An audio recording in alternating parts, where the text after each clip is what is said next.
todas e para todos. Está todo mundo me ouvindo? Sim. Beleza, beleza. Bom, pessoal, sejam muito bem-vindas e bem-vindos aqui a nosso encontro de hoje. Estamos dando início ao nosso primeiro curso de tópicos atuais em saúde coletiva. É um curso de extensão que nós estamos promovendo aqui pelo Programa de Pós-Graduação em Saúde Coletiva do Centro de Ciências da Saúde da Universidade Federal da Paraíba, nosso mestrado em saúde coletiva. Eu me chamo Pedro, estou como coordenador do nosso programa, junto com a companheira professora Flávia Emília Ferreira. Nós estamos na gestão do nosso programa e viemos aqui dar um abraço, boas-vindas, né, a todas e todos vocês que estão participando a partir de hoje desse curso de extensão, que é um curso que está sendo organizado fundamentalmente, principalmente, por estudantes do nosso mestrado em saúde coletiva. Vou pedir que logo após a minha fala, né, Michele vai fazer a mediação, mas que ela possa pedir que cada estudante nosso, né, se apresente um pouquinho, o estudante que está organizando o curso com a gente.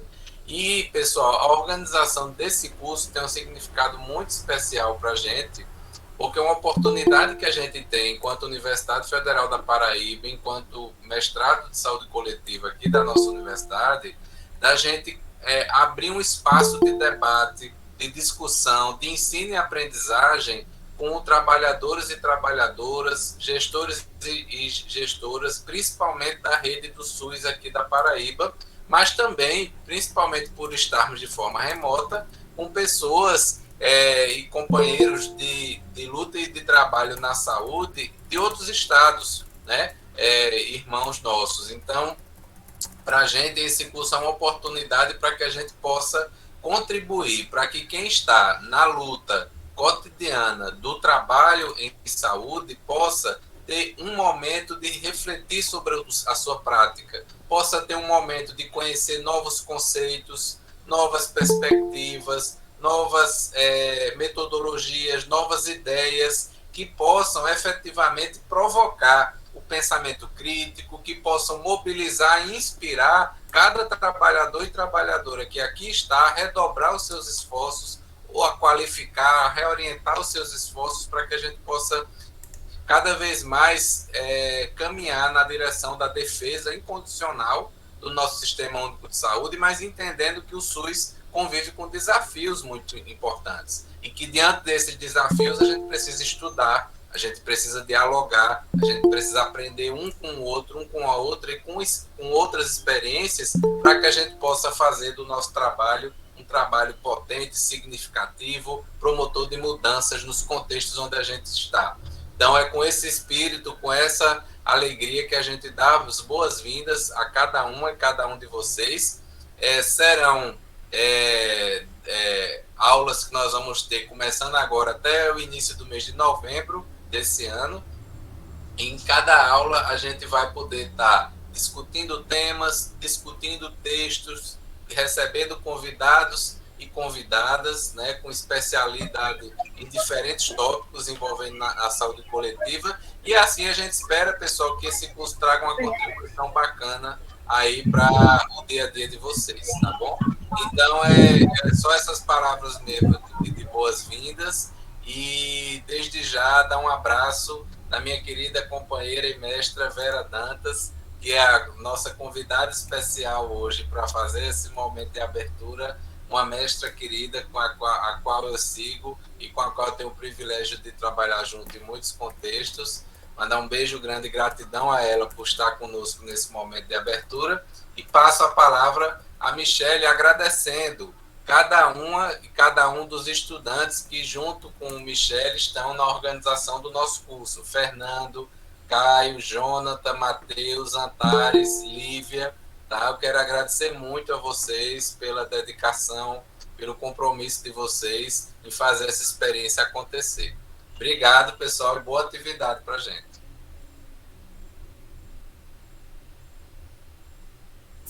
Boa noite, gente. Todos escutam? Certinho? Então, tudo certo. Então tá, hoje eu vou ser a mediadora daqui do encontro, né? Serão 10 encontros. Hoje é a nossa aula inaugural, aula 1.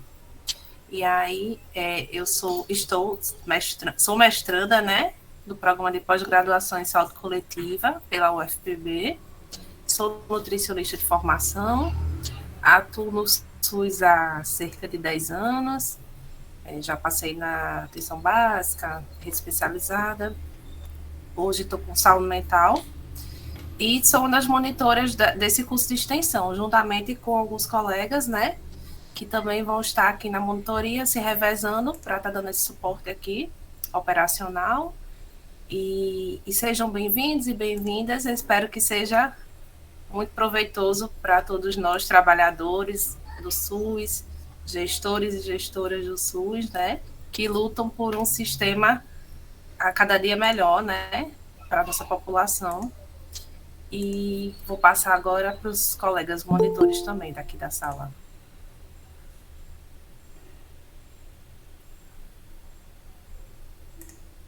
Olá, boa noite a todos, a todas e a todos.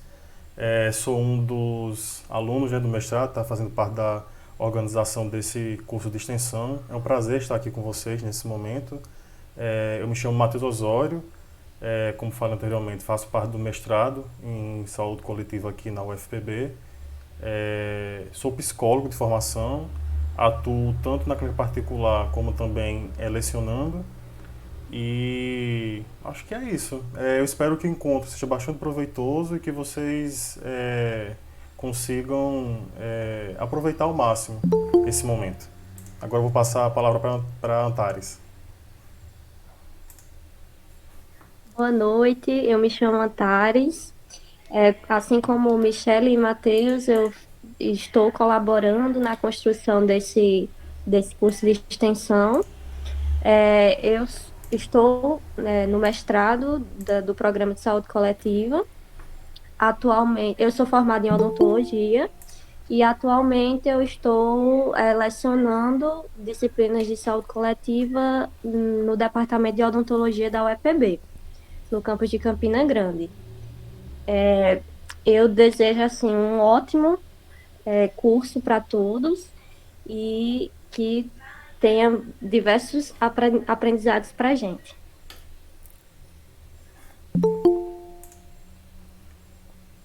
Então, oi, gente, boa noite. Eu me chamo Lívia. Assim como Michele, Matheus e Antares, eu sou mestranda em saúde coletiva. De formação, eu sou enfermeira.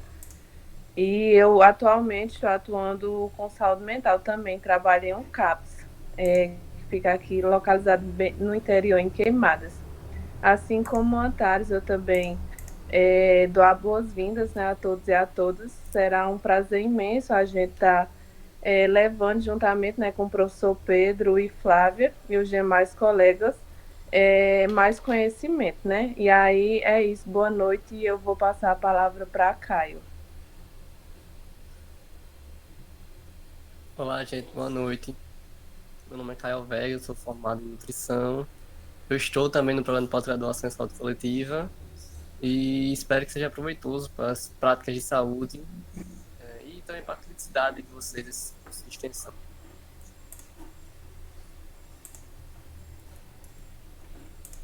Boa noite a todos, a todas e a todos. Sou Fernando, também como os demais monitores, também sou pós-graduando a nível de senso, mestrado de saúde coletiva.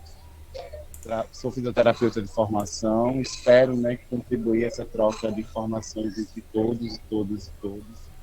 Trabalho na área de saúde materna e infantil, pesquiso também diversidade, sexualidade e gênero. E aí a gente engloba essas informações dentro do contexto de saúde coletiva. Eu acho que não sei se tem mais algum monitor aqui para também discussar um pouco.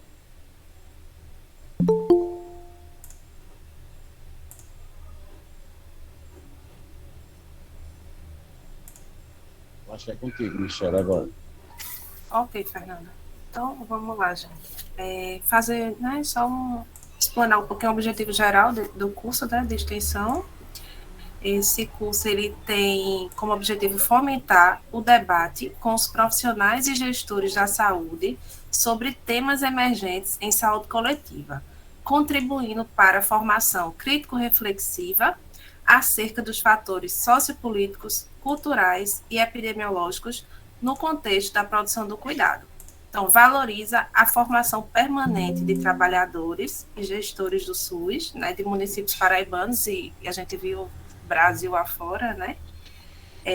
O curso pretende contribuir com a criação de espaços de debate e de reflexão que colaborem com os processos de mudanças de práticas no SUS na perspectiva da humanização, da integralidade, da equidade e da participação da comunidade.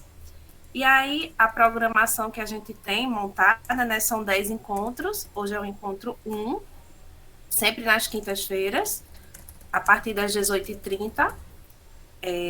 Então, iniciando hoje, dia 15, e finaliza dia 17 de novembro. Hoje, com a aula inaugural, né, teremos nossa convidada, a professora Vera.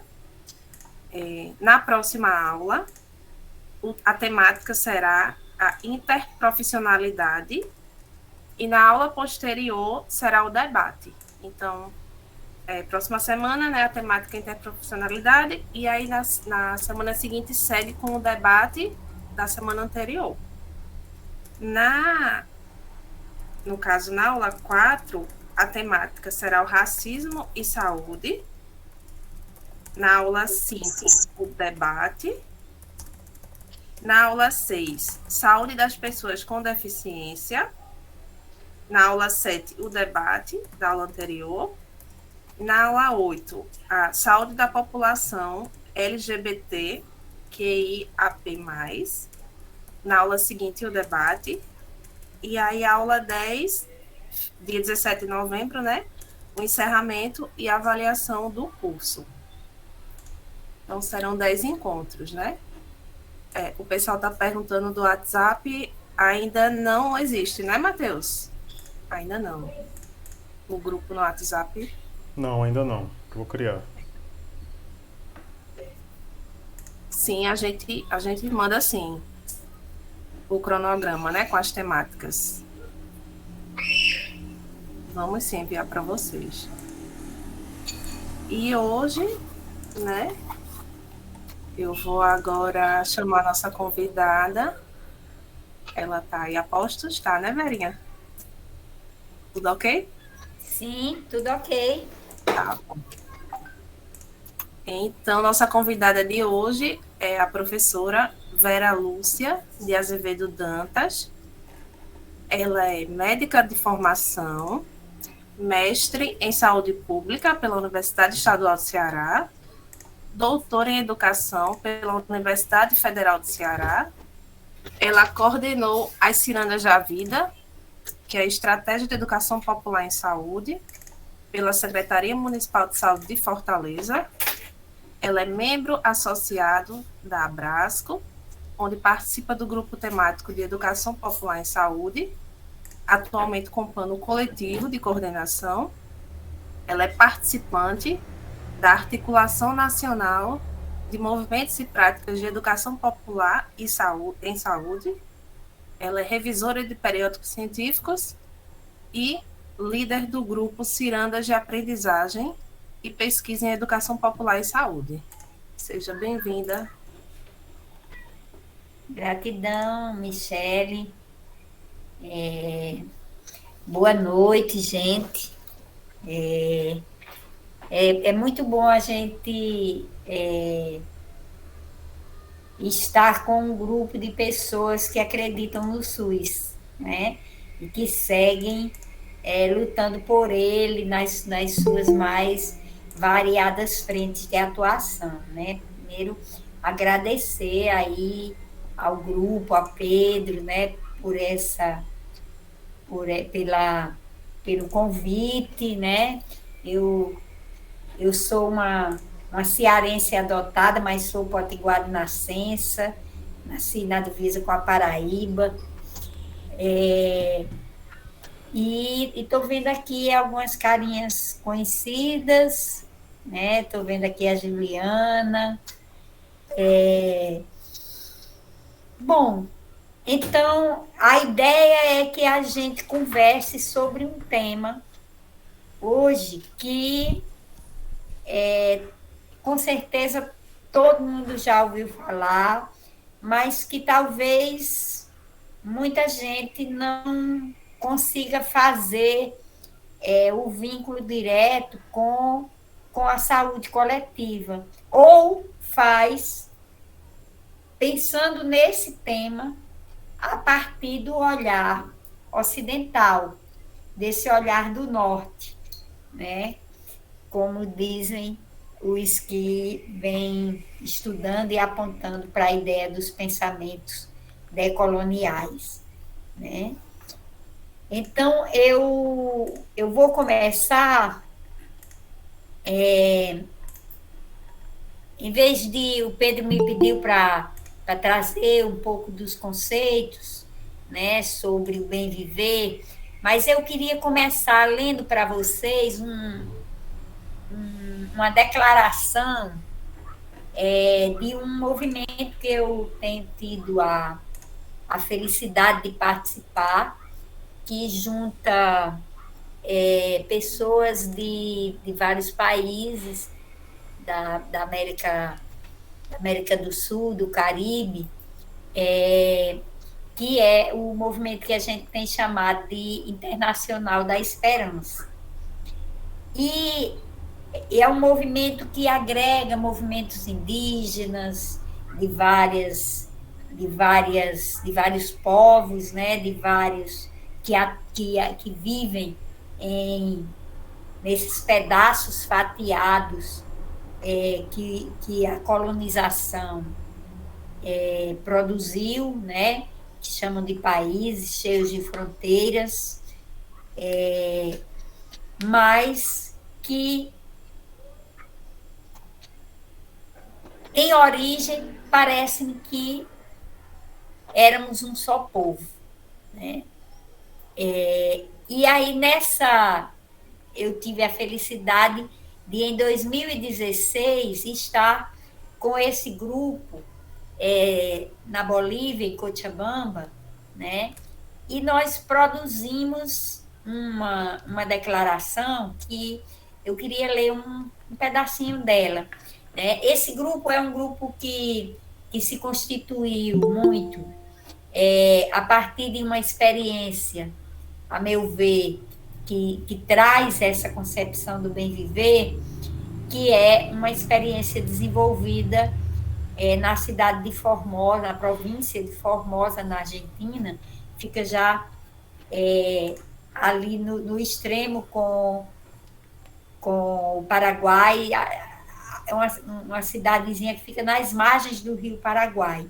E eles começaram a desenvolver um trabalho que eles chamam de saúde comunitária. E dentro desse trabalho vem uma ideia que é a ideia de alegremia. E o que seria alegremia? Né? A pessoa que começou esse movimento, que organizou mais esse movimento, já não está entre nós, era um médico de medicina geral e comunitária, que participou do movimento de Alma Ata e que se chamava Júlio Monsalvo. E ele, escutando as mulheres da comunidade, e elas diziam assim: doutor Júlio, não tem o colesterol no sangue, a colesterolêmia, né, em espanhol, não tem o açúcar no sangue, a glicemia, pois devia ter a alegria no sangue, a alegremia, ou alegremia para nós, né? E aí ele dizia para as mulheres, e o que é que precisa para ter alegria no sangue? E elas diziam, é preciso ter alimento saudável, agroecológico, é preciso ter água saudável, é preciso ter ar saudável, é preciso ter albergue digno ou moradia digna, é preciso ter amorosidade. é preciso ter arte e ter aprendizagem. Então, vejam que uma concepção de alegria que não se aparta das coisas mais amplas, que não se aparta da discussão da soberania, da discussão da alimentação, daquilo que a gente aqui costuma chamar de determinantes sociais de saúde, né? E aí, naquele encontro, a gente escreveu uma coisa assim. Não vou ler tudo, mas eu vou ler uns pedaços que eu acho que tem mais a ver com o que a gente vai conversar. Nós, constituídos na cidade de Cochabamba, nessa data, em busca de um mundo para que todos e todas desfrutemos do bem viver com alegria e amistosofia, assinamos a seguinte declaração: a indefinível e comovedora alegria é nossa matriz propulsora de um encontro saudável com a vida. A sábia amistosofia é a inspiração para reconhecermos vida dentro da vida, promotora de relações amorosas com a Mãe Terra e todas as suas manifestações viventes. O bem viver e a ancestralidade viva são ferramentas da descolonização para superar as imposições do poder que não permite criar. Assim, trabalhamos a partir das experiências com as folhas do carinho para fazer florescer a criatividade. Voltando à escuta para a espiritualidade, a comunidade e a recuperação do sentido de pertença à Pachamama, à Mãe Terra, e a revalorização das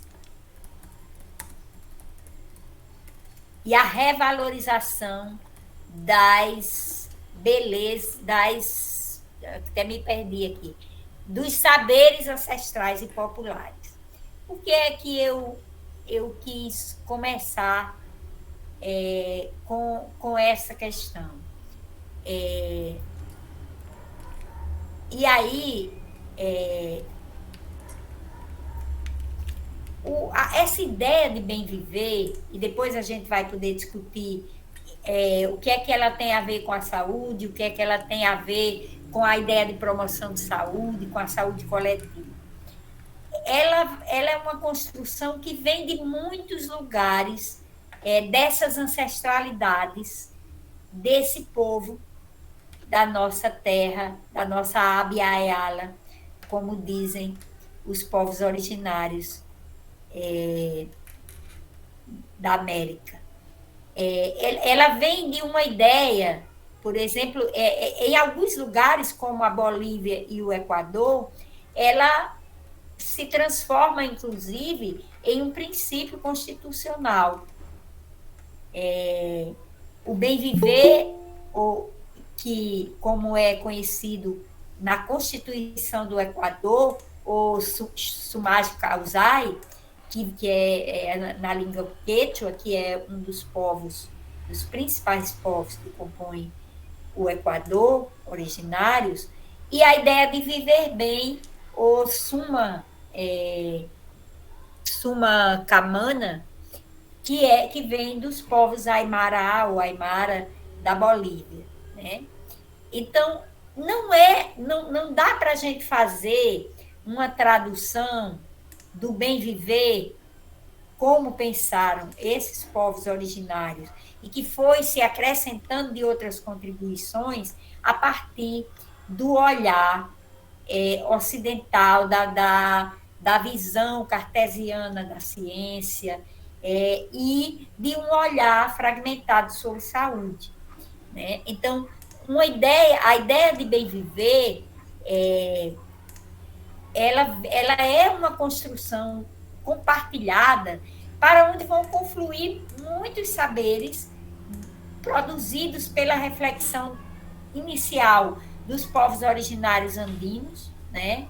Especialmente os Quechua, os Aymara, mas também os Mapuche, daqui a pouco a gente vai falar um pouquinho disso, e outros povos de outras regiões andinas da nossa América, mas é também uma construção que vai se fortalecendo e se incorporando nas práticas, tanto acadêmicas e nas construções acadêmicas, como nas práticas de muitos movimentos sociais desse nosso lado sul, né?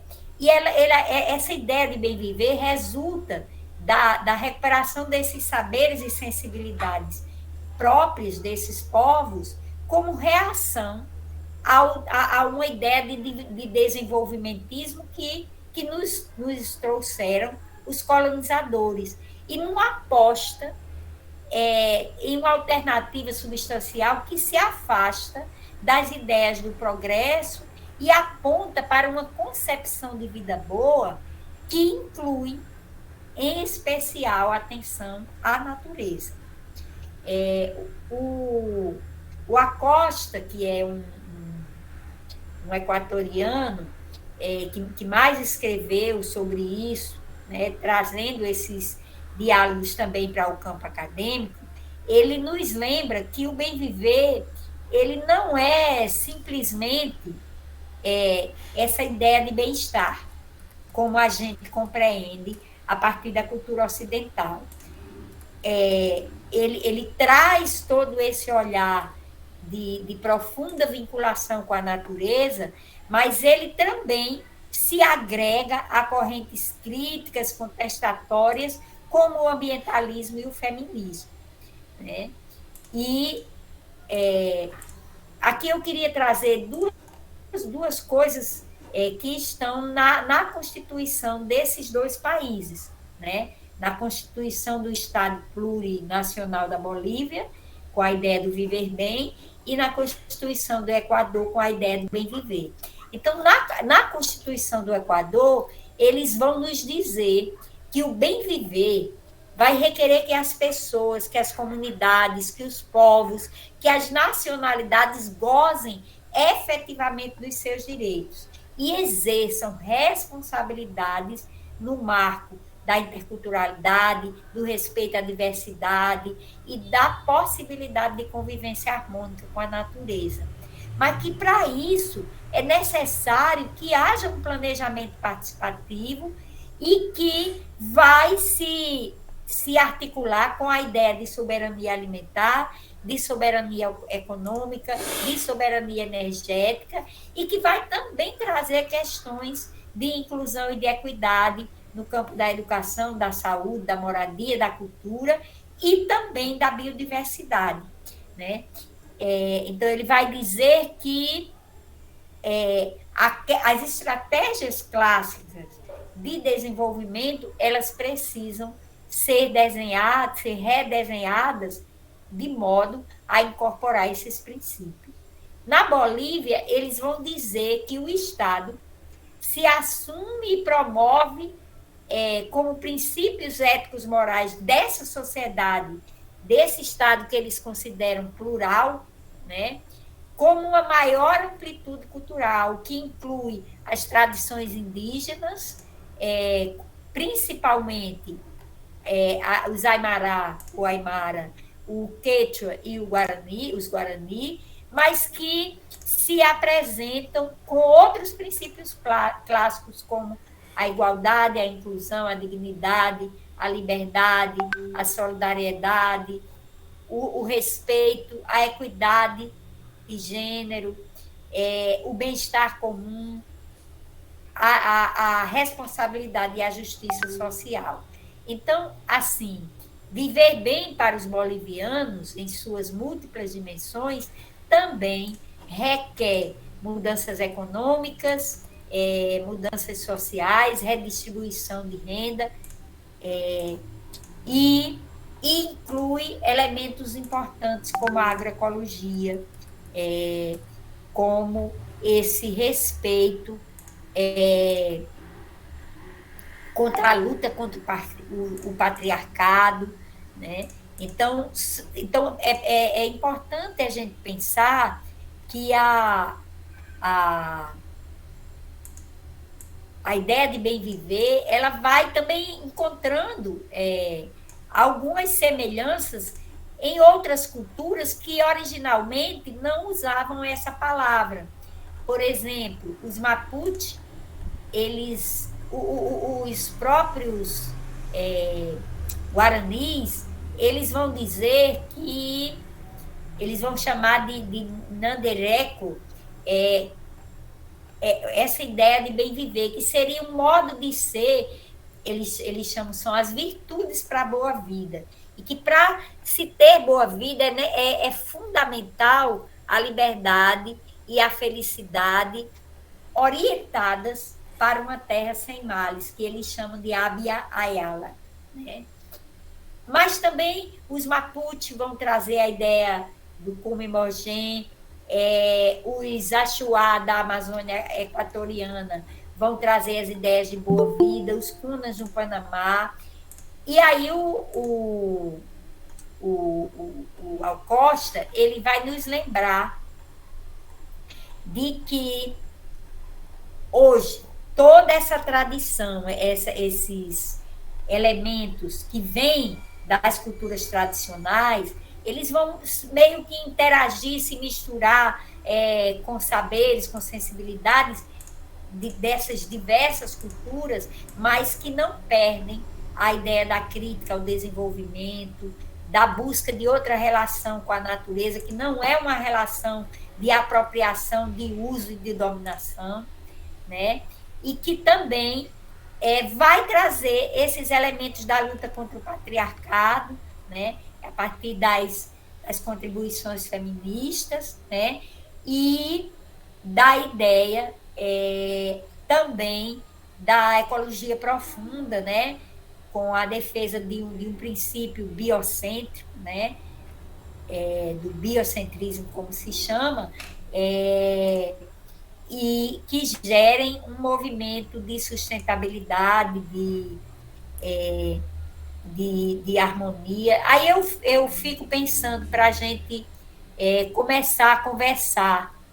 O que é que isso tudo, o que é que essa ideia de bem viver, ela tem a ver com a saúde coletiva? O que é que ela tem a ver com a ideia do bem-estar, né, que se fala tanto nos dias de hoje, no campo da promoção da saúde, que se fala tanto em qualidade de vida, né? Que qualidade de vida é essa? Então, acho que a gente é importante a gente pensar. Por exemplo, hoje nós vivemos em nosso país um momento onde as culturas tradicionais dos nossos povos originários, que já aqui estavam quando os que vieram para colonizar ou como escravizados, estão a cada dia sendo arrasadas, sendo desautorizadas, sendo atacadas, né? A gente vive um momento em que o nosso próprio sistema único de saúde ele vai perdendo um conjunto de políticas construídas de modo participativo e de modo a dialogar com outros setores para além da saúde, né? E aí a gente coloca aqui, por exemplo, a política de educação popular, a política de saúde dos povos do campo floresta das águas, né? As políticas da equidade como um todo, as políticas de saúde da população negra. Nós vivemos num momento no nosso país onde também, por exemplo, e por falar em política de saúde do campo floresta das águas, onde se potencializa o agrotóxico, onde as pessoas estão cada vez mais adoecendo por esse uso, né? Pela inclusão desses compostos nas alimentações que a gente consome, pela liberação das minerações para a produção com a produção de extração dos elementos que estão no solo, como dizia o nosso querido Yanomami, Davi Copenauer, para despertar as febres de elementos como o ouro, que estão no solo, em função do capitalismo selvagem, em função da produção de mais riqueza para quem já as tem muito, né? Então, eu queria começar essa fala trazendo essas reflexões sobre o bem viver para a gente discutir como é que a gente percebe as possibilidades de um bem viver que esteja pautado nesses princípios na nossa realidade brasileira hoje. Quais são os caminhos que a gente precisaria traçar para a gente seguir nesse caminhar, né? Nós não somos donos da terra, nós somos parte dela, como nos ensina os que pensaram o bem viver, né? E nós, também esses povos nos ensinaram que para produzir saberes, conhecimentos, ciências, é importante coracionar. Não basta produzir coisas que estão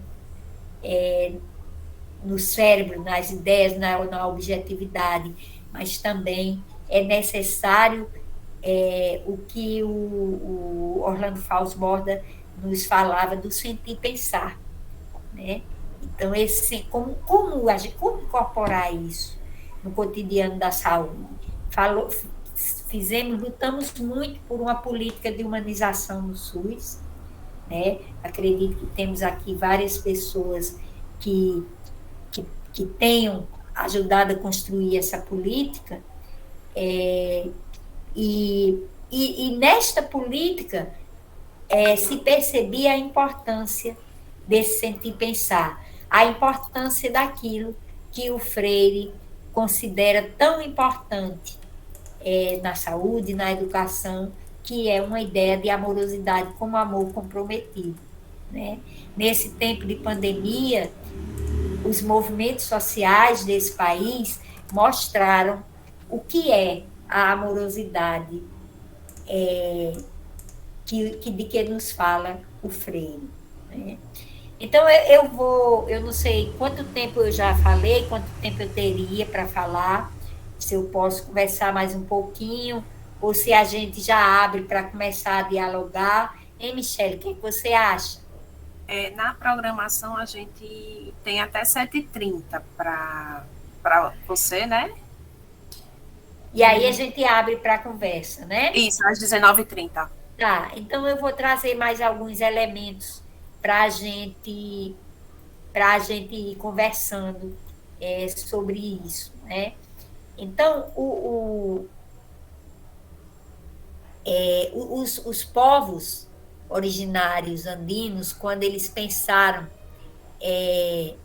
eles diziam assim, queremos voltar a viver bem, o que significa que agora começamos a valorizar nossa história, nossa música, nossa vestimenta, nossa cultura, nosso idioma, nossos recursos naturais, e logo, ao valorizar isso, decidimos recuperar todo o nosso e voltar, tudo que é nosso, e voltar a ser o que fomos.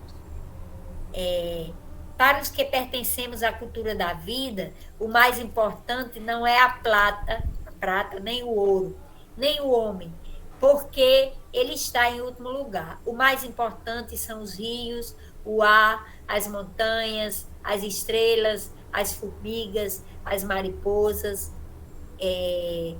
O mais importante é a vida. Veja, aí os quechuas nos diziam assim, que o bem viver prioriza a vida, né? A vida em comunidade, onde todos os integrantes se preocupam com todos. O mais importante não é o humano, nem o dinheiro, sim a vida. E aí eu lembro que eu tive a oportunidade de trabalhar com uma etnia indígena aqui do Ceará. E num determinado momento estávamos fazendo uma discussão sobre educação com os professores indígenas. E uma das anciãs indígenas daquele povo, ela dizia assim: hoje nós temos um grande problema na educação. É porque se acha que a tarefa de educar a criança é só do pai e da mãe que pariu. Nós aprendemos com os mais antigos que quando nasce uma criança na aldeia, é tarefa de todos e de todas cuidarem dessa criança, porque é essa criança que vai manter viva a nossa identidade e a nossa cultura. Então, vejam que tem uma ideia de comunidade, de solidariedade implícita nessas falas, que, às vezes, para quem vive nesse nosso sistema capitalista, competitivo, anulador do outro e da outra, né? Onde mais importante é o ter do que o ser, às vezes é difícil a gente pensar como isso se aplica na prática, né? Mas, nas horas de dificuldade, a gente vai vendo como fazer esse movimento é fundamental. E aí eu vou voltar naquela declaração que foi feita lá naquele encontro do Esperançar, onde estavam os quechuas, os aimará, onde estavam guaranis, onde estavam também outros povos que não originários. E eles diziam assim, naquela declaração: as sementes de esperança nos ensinam que comer é um ato político cotidiano, que nos permite eleger um modelo econômico solidário que revalorize os saberes campesinos intergeracionais. A boa ventura de nascer sorrindo nos recorda que para mudar a forma de viver, há que mudar a forma de nascer. Os seres humanos merecemos nascer de uma maneira mais amorosa, junto ao seio da nossa mãe, que é o melhor lugar para um recém-nascido. Desta forma, a poderosa ternura transformadora nos conduz à celebração do nascimento, superando assim a indústria mercantil do parto. Desde a saúde biocêntrica, afirmamos que a humanização das relações acontece com a amorosidade e a reencontramos através das vivências. E assim, buscamos superar a ideia de mercantilização que vem desumanizando nossas vidas. As experiências populares saudáveis nos demonstram que a revolução está no cotidiano dos nossos povos e que, para recuperar nossas vidas, devemos recuperar também a arte como um elemento transformador. Para reimaginar a resistência, mudando o paradigma de convivência de seres humanos e bactérias, também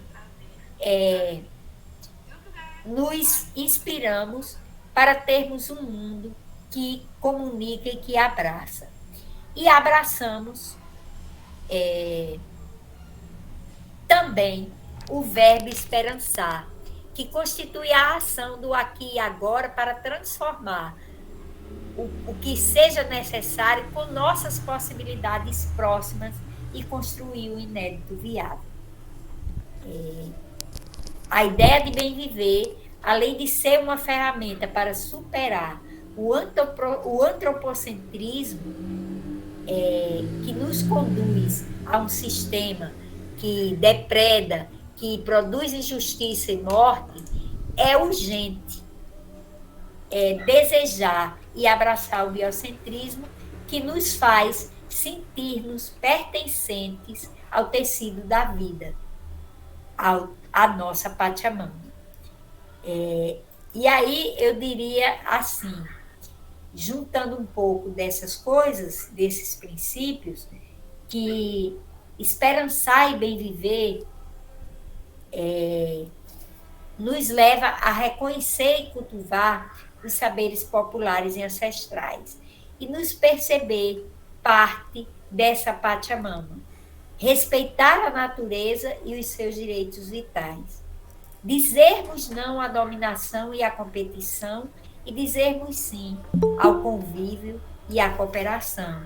E assim a gente vai experimentando, experienciando as possibilidades de viver a descolonização ou a decolonização.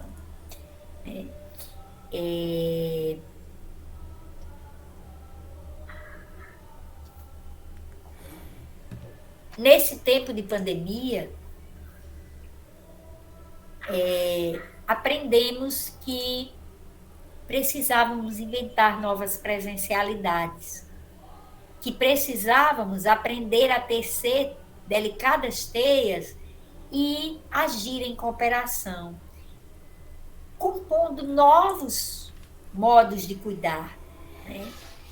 Nos permitimos nos ancorar na boniteza dos encontros, mesmo que eles se processassem pela tela do computador. Nos permitimos nos conectar pela solidariedade, pelo amor à vida e compartilhar o que sabemos, o que produzimos e o que recebemos. E que coisa mais bonita foi ver ainda agora o movimento dos trabalhadores sem terra compartilhar sua produção com tantos e tantas que estavam vivendo a urgência e a emergência da fome nas grandes cidades. Então, assim, eu penso que eu podia conversar um pouco mais sobre isso, mas eu acho que, mesmo não sendo combinado, Michele, vamos abrir para o diálogo, porque é tão difícil a gente ficar falando coisas aqui sem saber, quando eu olho para essa tela lotada de gente, sem saber como é que as pessoas estão escutando o que eu estou dizendo. Isso faz sentido para vocês? Isso tem a ver com saúde coletiva? Isso tem a ver com o cotidiano do SUS? Quais são as possibilidades da gente pensar esse bem viver nos nossos contextos, né? Sejam eles urbanos, sejam eles rurais, sejam eles das florestas, das águas. Como é que a gente percebe isso? Então, eu queria escutar um pouquinho vocês. Eu não sei se já tem coisas escritas aqui no chat, né?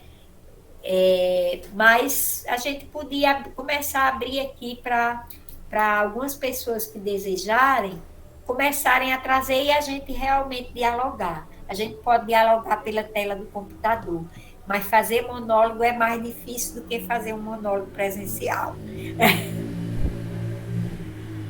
Tem algumas questões já aqui no chat, né?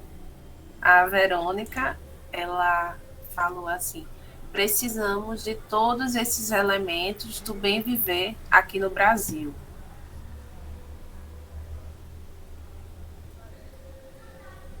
A Cíntia, ela disse: vejo na sua fala a importância na autonomia, no modo de levar a vida para a construção de sujeitos saudáveis.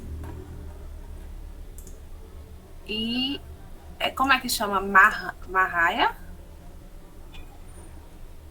Marraia? Está falando aqui, boa noite a todos e todas. Por favor, de qual obra é este trecho recitado? Qual obra? Bom, eu vou começar pelo fim para eu não me esquecer. Na verdade, eu peguei aqui um trechinho de um poema que eu escrevi nesse tempo de pandemia, mas tem algumas coisas que eu disse que estão referenciadas no Acosta, né, que é um equatoriano que é desse grupo do Bem Viver, né?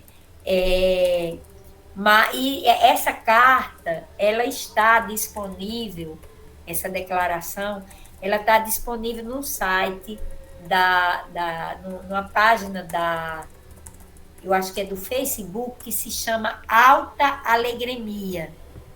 Alta Alegremia, tudo junto. É em espanhol, né? Eu fui tentando ali falar em português, mas é um documento que está lá, é um documento produzido por esse movimento que se chama Internacional da Esperança com Alegremia e Amistosofia, né? E que uma das pessoas que ajudou a construir esse documento, alguns aqui talvez conheçam, que é uma boliviana que tem andado muito conosco aqui, né, pelo Brasil, nas discussões da educação popular, da saúde coletiva, que é a Vivian Camacho, que é uma índia quechua, médica, e atualmente ela coordena o Departamento de Medicina Tradicional na Bolívia, no Ministério da Saúde da Bolívia. O Ministério da Saúde da Bolívia tem um setor especial, como se fosse um subministério, que é o Departamento de Medicina Tradicional, por compreender que é como se a gente dissesse aqui que era o subsistema de saúde indígena, né? Como é que a gente chama? Eu não lembro como é a sigla do CESAI ou DICEI? CESAI é a secretaria, né? Uhum. O DICEI é o departamento, mas isso tudo compõe o subsistema de saúde indígena, que é um subsistema do SUS. Eles lá têm o Departamento de Medicina Tradicional. Infelizmente, o nosso subsistema de saúde ainda tem muita dificuldade de incluir as práticas tradicionais dos povos indígenas, né? Ainda estão na luta por essa inclusão. Então, mas essa declaração, ela tá no site da Alta Alegremia, e tem uma página no Facebook que se chama Internacional da Esperança, que eu acho que tem ela lá também. Eu concordo com a primeira, que eu já esqueci o nome, que a gente precisa trazer esses princípios. Agora, a gente precisa discutir como é que a gente faz isso, né? Ana Célia levantou a mão. Pode falar, Ana Célia. Não sei se tem alguém antes. Tem?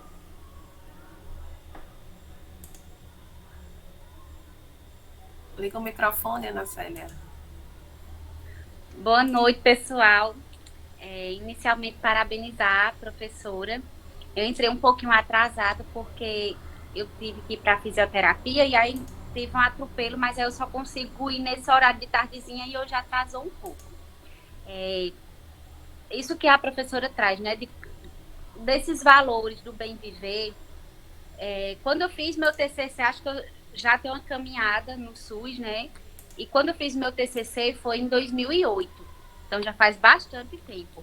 E naquela época eu falava, meu estudo era sobre a política de humanização no tratamento dos portadores de HIV/AIDS. Foi até um relato de experiência num serviço do SAI. A gente vê, né, que aos poucos a política nacional de humanização ela foi perdendo contexto, ela foi perdendo contorno. E aí, recentemente, eu fiz a especialização de saúde digital pela Universidade Federal de Goiás. E aí é uma coisa que eu sempre fico tem me inquietado, né? A saúde digital ela já é uma realidade, né? Cada dia mais a gente tem aí que adequar as várias realidades do nosso país para essa interoperabilidade entre os sistemas, que obviamente vai proporcionar, né, esse olhar mais ampliado sobre a saúde dos cidadãos, essa comunicação entre a atenção especializada, entre a atenção primária. Hoje em dia eu trabalho no CAPES, então a gente tem essa dificuldade de comunicação, sobretudo com a atenção básica. Mas aí a gente tem também que nesse andar da carruagem da tecnologia em saúde, a gente tem que estar muito atentos para que não se transforme só em números, para não ficar só, para não perder o valor humano. Então a gente precisa avançar muito no discurso, na educação permanente em saúde, para que ao invés dessa tecnologia em saúde que ela tá ali para ajudar quem precisa, na hora que precisa, ela não torne uma coisa mecânica e fique ali só no CID, no CIAP, numa coisa codificada, e a gente vai perdendo os que é de mais precioso, né? Que são as particularidades que permeiam todo o processo de saúde, tudo aquilo que envolve na nossa vida e que direto e indiretamente afetam, né? Vão dar contexto à minha condição de saúde de ser humano no mundo. Então, espero não ter falado bobagem, porque eu perdi uma parte inicial da apresentação, mas aí eu queria, né, disparar essa inquietação que é minha nesse discurso. E um beijo a todos e mais uma vez parabéns, professora.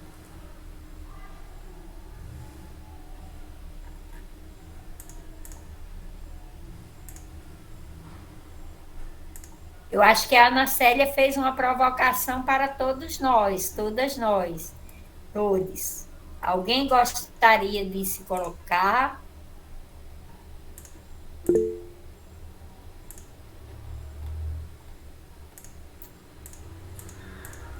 Nara Raquel. Pode falar, Nara. Olá, boa noite. Boa noite, professora Vera. Muito bom revê-la, né? Encheu aqui meu coração de alegria, né? Mais uma vez, me encontrar. Infelizmente, né? Também por esse espaço virtual, mas quero desde já parabenizá-la mais uma vez, né? Pela sua disponibilidade, pela sua partilha conosco, né? Eu penso, né, nesse movimento, né, da alegria, no sentido de que é um novo olhar, né, é um novo olhar para nós, né, mas que já é um modo de olhar, de enxergar o mundo, de viver o mundo das comunidades, né, dos povos originários, né, que a gente, infelizmente, né, perdeu em virtude de todo o processo de colonização, do processo do capitalismo, né, nesse sentido, nesse processo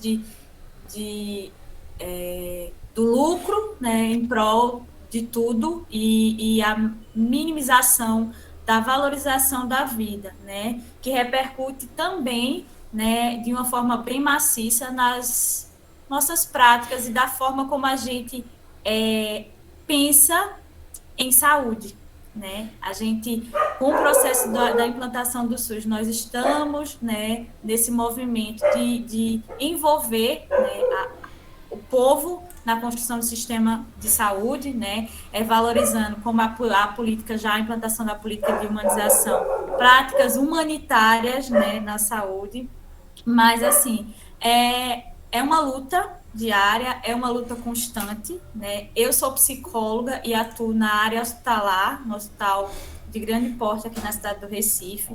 Então, olhando, já atuei na atenção básica, já fui residente do programa de atenção básica aqui na cidade de Jaboatão, e daí eu passei de uma esfera para outra e eu percebo o quanto ainda é enrijecido o modelo hospitalar, não dizendo que ele né, que cada espaço de cuidado tem sua atuação, mas no sentido de como os profissionais se engessam nas suas caixinhas e nas suas práticas, né, e tomam esses lugares como o saber universal e a minimização dos saberes que colaboram nesse cuidado, nessa construção da saúde, o como a gente ainda precisa desconstruir isso nesse espaço de cuidado, né? Então, eu observo esse movimento como um novo levante para a gente repensar, né, as nossas práticas em saúde, a nossa vida, né? Como é que a forma... Você falou uma frase muito interessante, né, que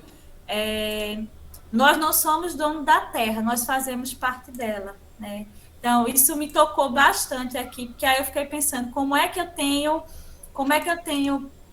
caminhado nas minhas práticas de consumo, né? O que é que eu tenho feito para melhorar essa questão? Uma questão de análise mesmo, né? Como é que a gente tem construído esse processo de o que eu consumo, como eu consumo, é o que eu necessito, é o que eu preciso, né? Então, essa questão do desejo aí, né, permeando essas coisas. E é isso, né? Eu acredito que a gente tem um desafio muito grande pela frente, e essa é uma porta que se abriu, né, e a gente tem que aproveitar, né, conhecer, dialogar, né, se permitir, né, aprender e também, né, se lançar nesse novo espaço, que, como eu repito, para nós é novo, né, mas que já nossos antepassados já tinham isso como vida, né?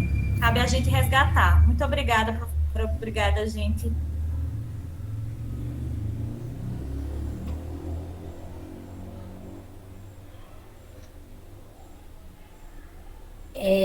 Nara, você está trazendo essa questão do hospital, e eu estava me ocorrendo aqui agora que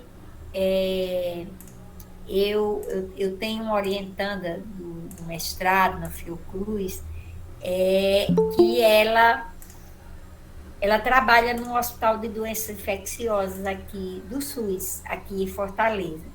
E ela a dissertação dela de mestrado é uma pesquisa participante fazendo um diálogo entre os trabalhadores e os usuários de uma das alas do hospital, que é a ala dos pacientes com tuberculose, que precisam ficar internados. É impressionante como quase todas aquelas pessoas já viveram em situação de rua.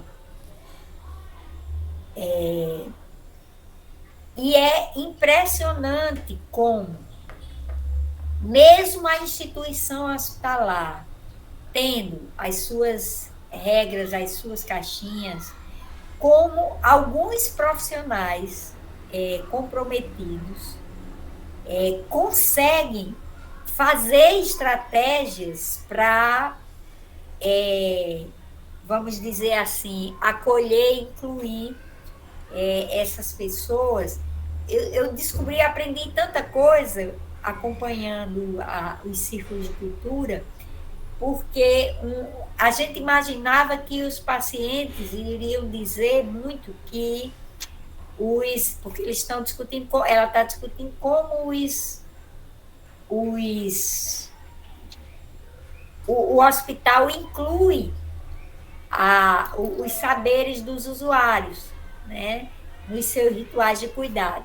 E a gente imaginava que ia ter muita reclamação dos usuários, porque as pessoas não iriam acolher as suas... O que a gente viu é que eles têm muitas estratégias. Por exemplo, eles descobrem que existe um indicador que, se o paciente, se aquela pessoa que está internada negativar a baciloscopia,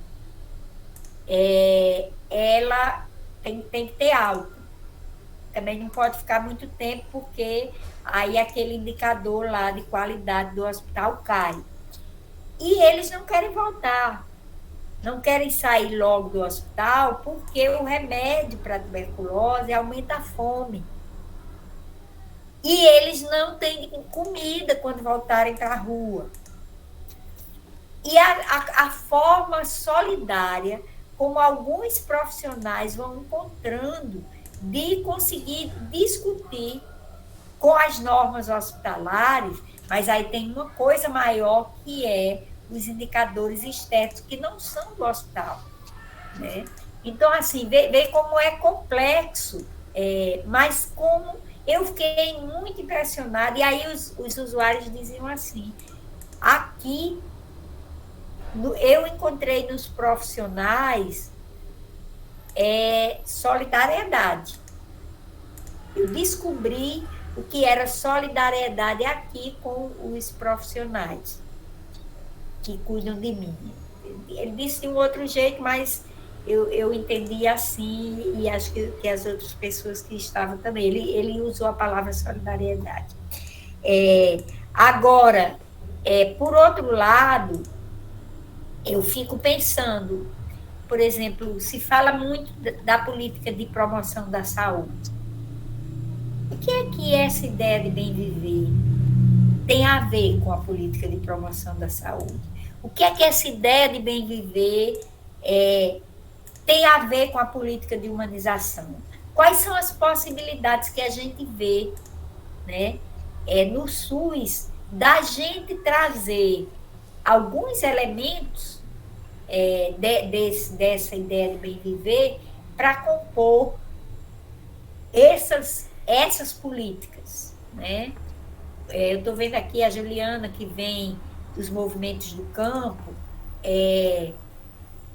Como é que a gente... Que, por exemplo, o Acosta, eu estou me esquecendo do primeiro nome dele, ele vai dizer que... Porque muita gente... A ideia do bem-estar ocidental é uma ideia que está desprovida desses elementos que o bem-viver vai trazendo. Então, eu trago os saberes tradicionais, mas não é só uma dimensão mística, né? Nessa ideia dos saberes tradicionais está a agroecologia, nessa ideia dos saberes tradicionais está esse princípio biocêntrico, que é eu perceber que eu sou um ponto dessa rede apenas. Nós, os humanos, somos apenas um ponto dessa rede, que tem um conjunto de outros seres, inclusive seres que garantem a nossa existência com essas possibilidades de coexistência, né? E aí eu fico me lembrando também de outros autores que a gente da saúde, às vezes, dialoga, como o Humberto Maturana, que vai nos falar da ideia de que os seres humanos são cooperativos por natureza, são amorosos por natureza, né? E o Freire, que nos diz: o amor, a amorosidade é um compromisso. É um compromisso com a vida, com o esperançar, com a superação das desigualdades, né? Então, como é que nós construímos uma perspectiva da saúde do campo se a agricultura familiar ela não é priorizada e se os agrotóxicos continuam sendo liberados e assolando não só os alimentos, mas o solo, inclusive as águas que muitos consomem, né? Então, são coisas para a gente seguir refletindo. Eu queria escutar mais. Tem questões aqui no chat, professora. Sim. O pessoal está usando bastante aqui. Vou abrir. Indra. Ela Mas fala pode ir dizendo. Posso falando? Aqui na Paraíba, estamos com um grande número de indígenas refugiados venezuelanos, da etnia Varão, gente, o nome? E nós, da atenção básica, temos o compromisso. Porém, estamos sentindo falta da atuação direta da CESAI.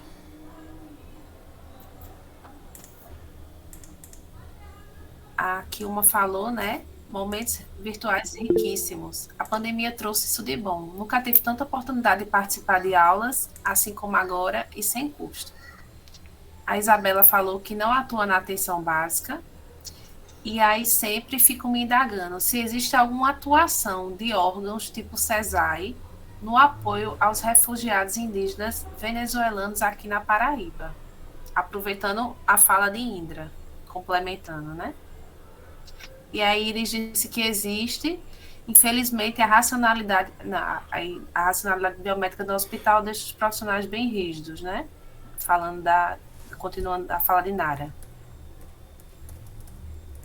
E a Indra, né, falou que no território dela existem 2 abrigos de indígenas venezuelanos e uma certa quantidade deles com tuberculose e resistência ao tratamento. Estamos na luta dessa conscientização deles. E ela falou que está havendo uma parceria entre município e estado, mas sente a falta do CESAI atuar efetivamente. E tem mais... Acho que a Juliana levantou. Tem bastante falar ainda. Eu acho que a Juliana levantou a mão, vamos escutar ela, e aí depois eu comento sobre essa coisa dos indígenas, tá bom? Pode seguir, Juliana. Boa noite, gente. Boa noite, Verinha. Bom te ver. E melhor ainda te ouvir. Palavras, assim, de leveza, né? Nesse momento que ainda tá tudo muito embrutecido, né? E aí eu tava pensando, né? Conforme eu tava falando, Vera, e falando desses marcadores que são também da política de educação popular e saúde, né, que dialogam completamente com essa noção do bem viver. E ao mesmo tempo que nesse período aí da pandemia, eu nunca ouvimos tantas pessoas falando do SUS como, né, nesse período de crise sanitária, né, então artistas, parlamentares, né, pessoas que parece que descobriram o SUS agora, assim, e ao mesmo tempo o SUS nunca teve tanto desmantelamento, assim, né, da política pública de saúde. Então, a gente parece que... aí numa outra palavra que tu falou, né, bastante aqui também, que é do esperançar, né, que a gente entra agora num novo momento que é preciso reconstruir, assim, né, pegar o que sobrou, assim, dos farrapos que saíram, assim, desse período aí de desmonte total da política pública, e o SUS vai precisar passar por uma reconstrução para caber na realidade do povo brasileiro, né? Não só o SUS, né, como várias outras políticas públicas que são fundamentais para que o direito da saúde se consolide, né? E aí eu estava pensando nisso, que começa pelo direito de nascer, né, isso precisa mudar, como tu colocou aqui, né, esse entrave ainda que a gente tem de uma lógica muito hospitalocêntrica, muito intervencionista, desde a hora, né, que a pessoa descobre que vai gerar uma vida, e a partir daí a lógica do cuidado ainda é assim, né, muito duro, o sistema é muito burocrático, né, não cabe nessa perspectiva de... só um pouquinho, a mãe está falando, aí a gente faz. Então, essa hora é a hora do rush. Mas era para primeiro quis falar mais para mandar um beijo para Vera e dizer que é Caetano, que quer recortar, e e dizer isso, assim, que eu acho que a gente precisa, eu não sei é como, né, porque reconstruir as políticas públicas numa outra perspectiva mais amorosa, mais solidária, ela passa pelas pessoas que vão fazer isso, né, que somos nós que trabalhamos com a saúde, que são as pessoas que são atendidas, e como é que a gente dissemina isso, né, que eu acho que essa é a nossa um dos nossos grandes desafios aí, né. É isso, beijo. Tem mais alguém, Michele? Acho que vamos escutar a Sulane e aí a gente vai conversando, né? Boa noite a todos. É um prazer imenso estar nessa aula hoje, conhecer todos vocês. Meu nome é Sulane, eu sou aqui de Bonito Santa Fé, no interior da Paraíba. Atualmente sou coordenadora epidemiológica e coordenadora da atenção básica daqui do município. E eu escutando, e eu entrei nesse curso, né, para poder eu ter realmente, como o Matheus falou lá no começo, ter estratégias, receber ideias, ter orientação de como eu posso melhorar, né, a saúde daqui do nosso município, com foco na atenção básica. Inclusive foi uma fala da última colega agora, sobre as políticas públicas. Eu acho que a atenção básica ela está perdendo muito, como se diz, a qualidade e o foco, né, das políticas. Então a gente vê que ela está sendo prejudicada, que na verdade é para ser fortalecida, que é a partir da atenção básica que a gente consegue, né, fazer todas essas políticas serem realmente efetivas, que é na atenção básica, através do vínculo da equipe com a comunidade, que a gente consegue desenvolver realmente essas políticas. E eu acho que ela está perdendo muito poder e tem algumas coisas, em vez de ajudar, estão prejudicando. Inclusive, agora a gente tem o PQAVE, o Previne Brasil, né? O Previne Brasil, eu percebi que ela trouxe um foco em determinadas coisas dentro da atenção básica e tirou a equipe do foco da parte de prevenção de outras doenças, como as doenças infecto-contagiosas, né? Que eu tenho um problema muito grande na atenção básica, em instituições hospitalares, com doenças infecto-contagiosas, porque as equipes não querem ir atrás dos contatos, não querem ir atrás de investigação. Então, a gente vê que o foco ficou só naquele que vai dar o lucro maior para a atenção básica, para a equipe, e diminuiu para a real necessidade, que é evitar surtos de doenças, né, dentro da nossa cidade, e orientação, que eu acho que também perdeu muito, foi orientação em saúde, educação em saúde. Então, é isso, boa noite. Espero que todos tenham compreendido o que eu tentei passar.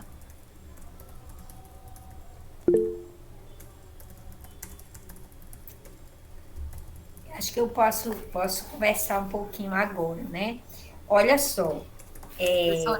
Bom, eu não vou falar sobre a política do Previne Brasil, até porque eu não tenho propriedade sobre nenhuma dessas políticas que estão sendo reorganizadas aí no âmbito federal, né? O que a gente sabe é que nós avançamos muito por nossas lutas, por nossa capacidade de organização enquanto trabalhadores, trabalhadoras, enquanto movimentos sociais, né? Nós avançamos muito nas estratégias participativas de gestão, de construção de políticas. E aí a Juliana falou da política de educação popular, né, que é uma política que foi uma das primeiras a ser engavetadas, né? Mas temos um conjunto de políticas que tinham que tem, porque elas não morreram, elas só estão adormecidas porque temos uma orientação nacional que não as considera, né? mas nós tivemos a destituição dos mecanismos legais de participação, né, na construção e na efetivação das políticas, só não conseguiram tirar o conselho porque está em lei, né? Está na Constituição, não tem como tirar, embora a Constituição tenha sido jogada no lixo aí em muitos momentos desse tempo. Mas eu penso que mesmo com, por exemplo, nós aqui no Ceará tivemos na transição, não ainda desse atual governo, mas do governo que substituiu a presidenta Dilma, nós conseguimos um recurso para fazer um curso de educação popular em diálogo com a convivência com o semiárido, que seria o olhar sobre a agroecologia, sobre as questões ambientais, a vigilância à saúde, né? E era um encontro todo pautado em trazermos trabalhadores de saúde, pessoas dos movimentos populares de educação popular e saúde e pessoas dos movimentos que militam na área que a gente tem chamado aqui no Ceará, pelo menos, de convivência com o semiárido, né? E esse recurso, no meio dele, ele foi cortado. O governo simplesmente disse que não tinha mais interesse. O curso no meio, o curso já estava na sua penúltima unidade de aprendizagem, eram 3, né? Os educandos, os movimentos de onde vieram esses educandos e os educadores se juntaram e fizeram um movimento e nós conseguimos terminar o curso. O pessoal que vinha de outros estados, que vinha de outros municípios, alguns tiveram apoio de entidades como a Caritas, o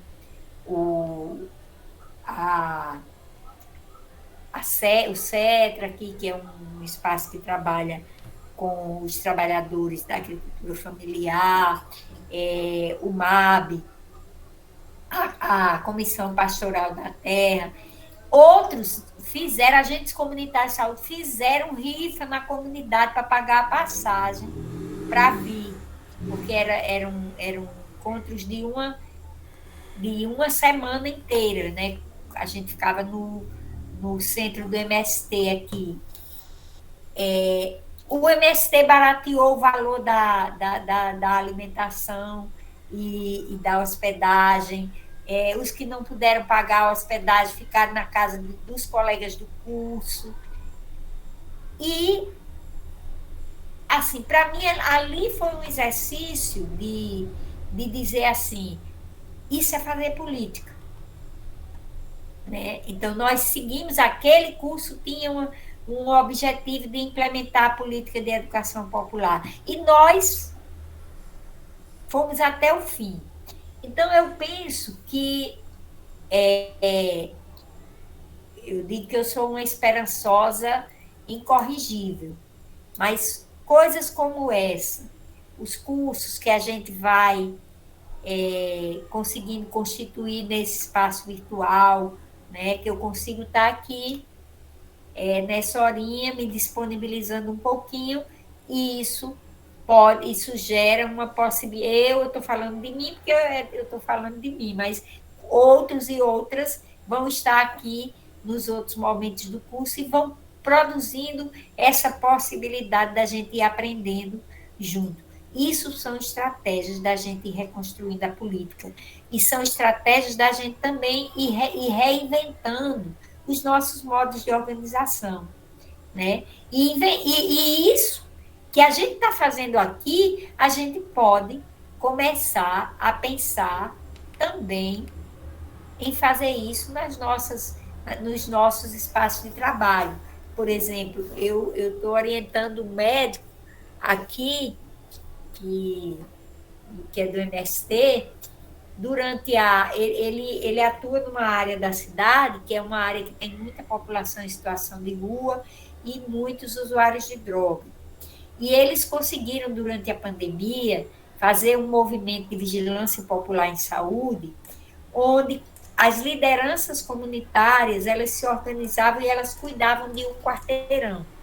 E naquele quarteirão elas faziam o levantamento de quem adoecia, de quem estava precisando de ser internado, de quem estava precisando de ir lá medir o oxímetro a cada dia. E isso gerou uma articulação de movimentos diferentes que até então não se falavam. Aqui, numa região da cidade, por exemplo, nessa região, que é o bairro Moura Brasil, tiveram muitos casos de Covid, mas o número de mortes foi pequeno. E aí eles fizeram a formação dos agentes populares de saúde, que foi ofertada pelo MST e outros movimentos, né? Alguns aí de Pernambuco, né? Que é um movimento que começa aí em Pernambuco, né? Então, assim, isso gerou uma coisa que agora as pessoas estão sistematizando isso porque estão entendendo que é importante continuarem juntos, mesmo com suas diferenças, às vezes até de orientação política, né? Aqui tem um outro grupo que se juntou e fizeram uma grande frente, que eles monitoram até hoje os casos de morte na comunidade, e se juntaram às diferenças religiosas, por exemplo, os evangélicos, os cristãos e o povo de religião matriz africana, se juntando para construir possibilidades de articulação. Em função disso, a gente conseguiu fazer as conferências livres. Fizemos várias e fizemos uma de âmbito estadual. Então, assim, eu vejo essas coisas, eu me lembro do Paulo Freire, quando ele volta, né, do exílio, que ele começa a ver as marchas do MST, e ele dizia, eu queria ver o Brasil inteiro marchando. Eu fico pensando de que hoje, olhando esses outros movimentos, é um pouco daquilo que o Freire falava das marchas, né? Hoje a gente não está podendo fazer as marchas, mas a gente faz outras possibilidades, né?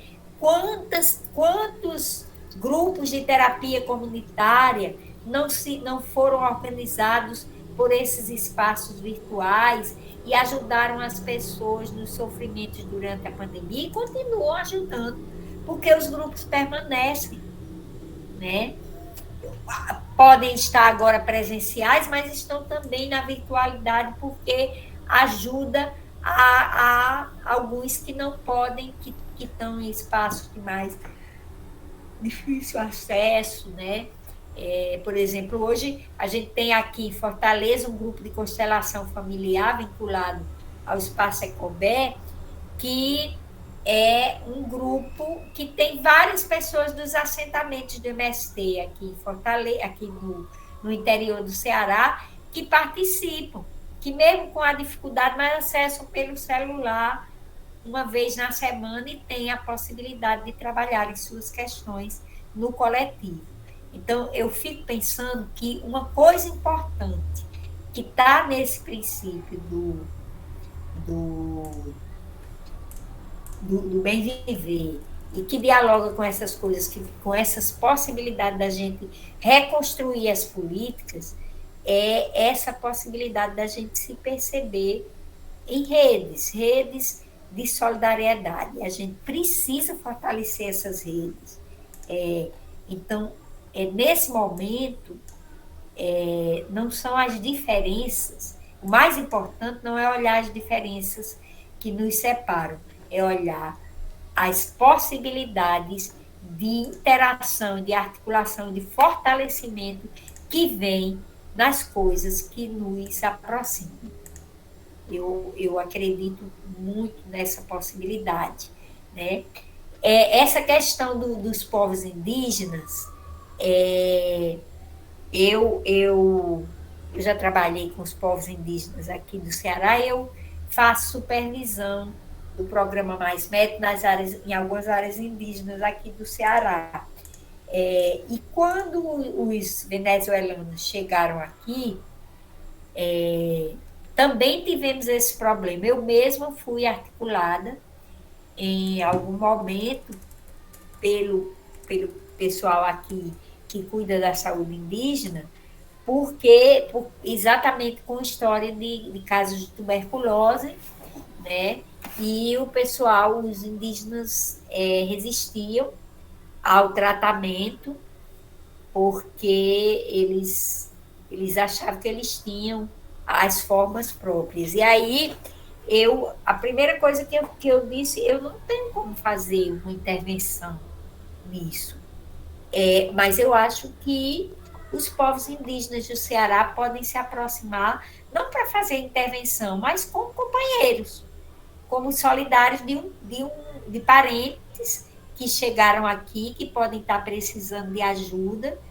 E eu só sei que alguns conseguiram realizar o tratamento depois de um tempo, com o acordo que se garantiria também que eles realizassem as suas práticas da medicina tradicional.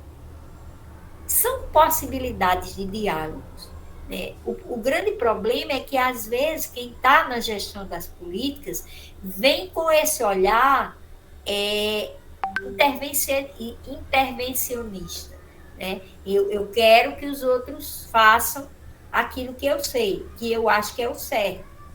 Eu me lembro que preceptora da residência de medicina de família, aqui, e fui acompanhar 2 médicas que estavam na residência, que tinham feito a formação em Cuba. E era um caso de uma diabética que morava numa região bem conflituosa, que tinha conflito de facções, e a paciente já tinha uma perna amputada, parcialmente amputada, e ela era diabética, e nos finais de semana ela gostava de tomar a cervejinha dela, e aí, como ela disseram que ela não podia tomar a cerveja e usar insulina, ela bebia cerveja e não tomava insulina. E aí a casa dela não tinha quintal, as casas não tinham quintal, o quintal era coletivo. E nós fizemos, e ela não tinha familiares, ela era só. E nós conseguimos fazer o que a gente chamou de conferência de quintal. A gente juntou os vizinhos todos que compartilhavam o quintal com ela e fomos conversar das possibilidades. E ela dizia, eu não abro mão da minha cerveja, porque, veja, eu não tenho família, eu não tenho ninguém, a cerveja, eu vivo aqui, eu não tenho como sair, porque eu tenho essas limitações de movimentar, e a cerveja é a única alegria que eu tenho. E aí nós fomos discutir quais eram as estratégias que a gente podia fazer de reduzir os danos, né? E aí conseguimos chegar num acordo que ela pactuou a quantidade de cerveja que ela não abria mão de beber no final de semana, pactuou-se que ela ia tomar insulina, e que os vizinhos iam ajudar a ela não ultrapassar o que tinha sido pactuado. Olha que coisa. Mas isso se consegue com diálogo. Simplesmente com a norma rígida, a gente não vai conseguir, né?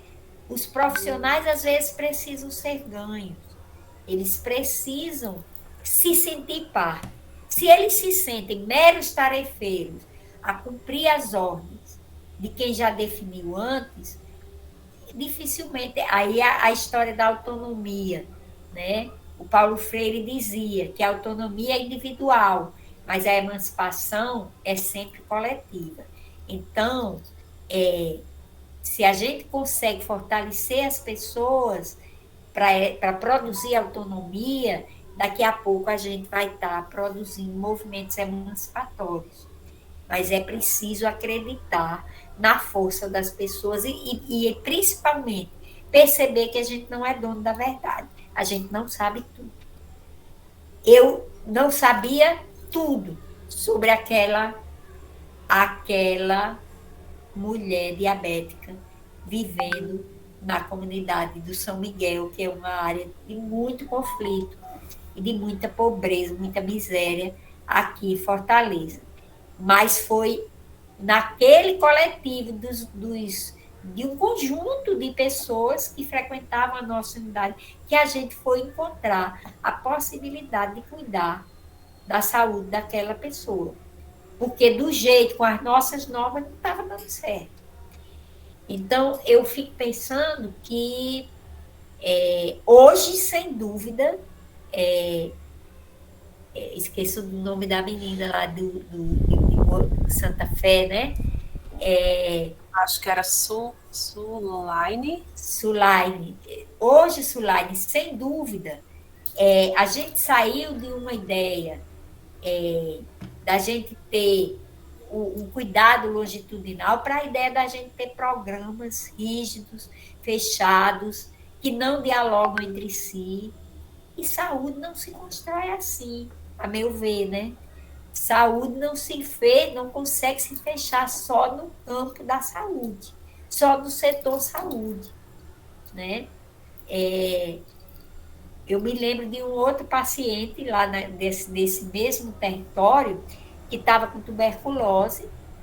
Ele não podia passar para ele chegar no posto porque ele era de uma facção contrária, e nós fizemos uma articulação com o CAPS, com o CRAS, né? E para conseguir a Kombi, um conseguiu a Kombi, o outro foi... E fazer o tratamento supervisionado no posto uma vez por semana, e recebendo a merenda escolar. Olha que coisa maravilhosa. Como é que a gente vai pensar que a gente resolve tudo sozinho na saúde?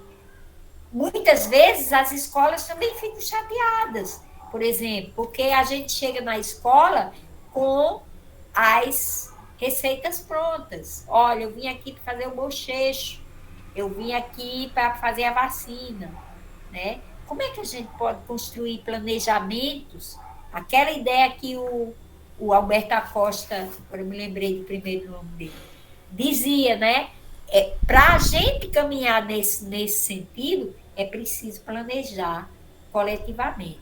Para a gente pensar políticas que vão nesse sentido que a gente está discutindo aqui, a gente precisa ter espaços de participação, de cogestão, de gestão compartilhada ou participativa, né? Que era, por exemplo, um princípio da política de humanização, que, infelizmente,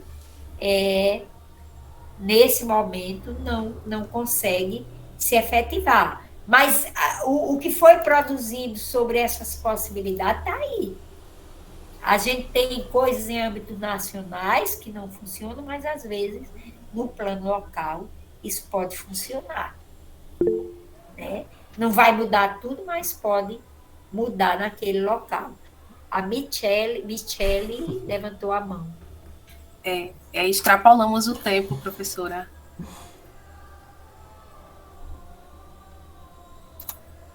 Desculpe aí, Michele, que eu não estava ali reconhecendo pelo nome aqui. Passamos já do horário planejado, né? Que seria até às 20. Chegamos ao fim, né? Então tem muito comentário aqui no chat, né? Tá bem participativo mesmo, né? Uma noite maravilhosa, assim, poder estar aqui com todos e todas. E gratidão, pessoal, por tudo. Gratidão, professora Vera, por estar aqui conosco. Muito obrigado, professora Vera, pela sua presença aqui. Também agradeço a todos e todos os estudantes presentes. Só para comunicar, essa aula vai ser disponibilizada na página do YouTube do PPGESC, brevemente, e a frequência já foi enviada. Então, quem assinou, assinou. Pessoal, eu podia só fechar aqui com uma cantiga, que eu acho que ela é uma síntese dessas coisas que a gente conversou aqui. Ela diz assim: ciranda de amor, cuidado, gratidão, vida, movimento, renascer, transformação. Sonoridades nos envolvem, sutilezas de alegria, infinitude do vivido, sendo poesia. Já dizia Chico César.